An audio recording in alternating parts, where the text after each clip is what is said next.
Find out soon, but first, a new study by scientists in the West has found that elderly people are being exposed to avoidable and serious mistakes in their medication. Researchers at the University of the West of England have been examining how new technology could remove the risks. Our health correspondent Matthew Hill has this exclusive report. It's medication time at Oak Trees Care Home in Bridgwater.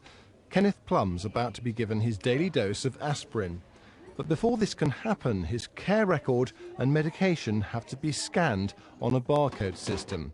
There's even a photo of Mr. Plum that has to be registered. It's been designed to flag up any potential mistakes. If I accidentally by mistake picked up another resident's medication and tried to administer it, the PCS would actually flag up that I'd selected the wrong patient. And what if you had earlier given the patient their medication and tried to give it to them again? It would highlight that medication had already been administered and I was trying to do it again too soon. The system also records everything that would have been written down before, so it replaces the paperwork.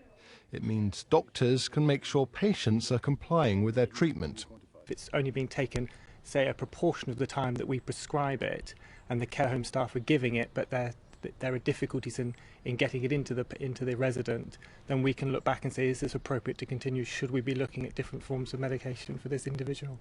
This study by the University of the West of England of 13 care homes over a 3-month period showed that without this system, 90% of residents would have been given a medication error, and of those, half would have been potentially serious. 1 in 10 of the near misses involved staff trying to give medication to the wrong patient. If you've got somebody with high blood pressure and they don't have the medication, that could have obviously potential seriousness.